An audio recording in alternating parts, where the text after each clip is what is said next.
Today we are halfway through the year and I've seen about 70 new release movies. These are my top 10 of 2023 so far. Honorable mentions, number 11, Cocaine Bear. Coming in at number 10 is Scream 6. I'm a huge fan of this franchise. I'm not that big on horror, but when it's done right, it is done right. I loved the fun of this movie. It reminded me of the first three in theaters. This was the joy I wanted Scream to be, and I got it. Number 9, Knock at the Cabin. Everything I love from M. Night Shyamalan. I loved the twist. I loved the way the ending played out. I don't want to give anything away.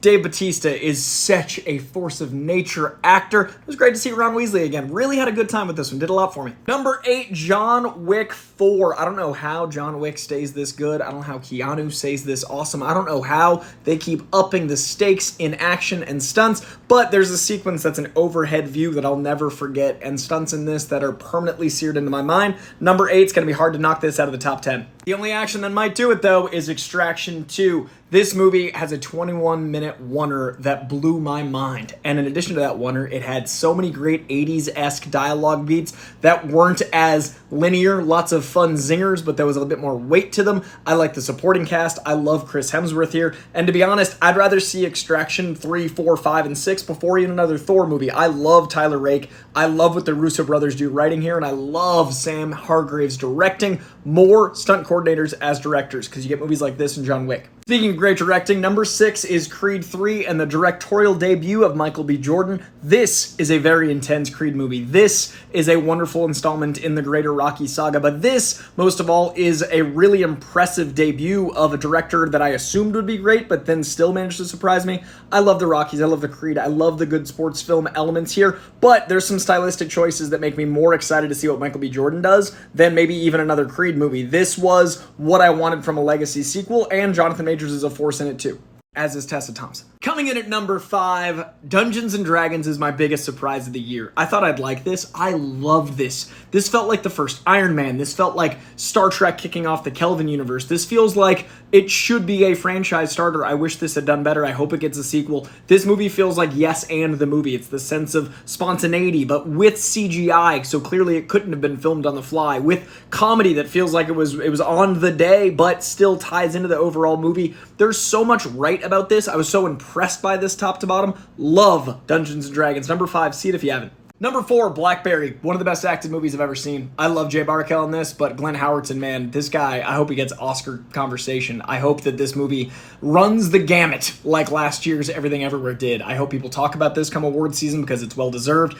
It's kind of a spiritual pairing with my number 3 movie in that it is a true story that shouldn't be as riveting, but totally is, and I don't want to give anything away. Watch Blackberry. Be changed by it. Number 3 is Air, and frankly, it might be number 1 any other year. This is a stacked year for me so far, and this movie impressed the hell out of me. Ben Affleck directing has never been better, and that's saying something coming from me. Matt Damon, that monologue, Jason Bateman's actual casualness being used in this comedic, dramatic way. There's so much right about this movie. It is somehow so riveting because they made a true story that everyone knows the ending of into like a heist thriller with some of the best dialogue. Just watch Air. It's so impressive. Coming in at number 2 is Guardians of the Galaxy 3. People are always surprised that my top 10 doesn't usually have a ton of superhero stuff in it. This year is an exception. There are 2 5-star films for me. This is the number 1.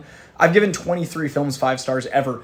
This is one of them. This movie is about found family. This movie is about underdogs. This movie is about everything I love in comic books, and it makes the cosmic so grounded. It uses all of James Gunn's sensibilities for the best. This is in my top 3 Marvel movies ever. This whole franchise has meant the world to me. It was so good to feel it back in full force, and Guardians was that. This movie broke me in all the best ways, and I adore it. And number 1 is Across the Spider-Verse. I'm not gonna lie, this movie had the highest of expectations because the first movie absolutely changed how I perceive animation. This leveled up on that. This story is just as good as its animation. This animation is better than anything I've ever experienced. The beauty of this movie made me cry.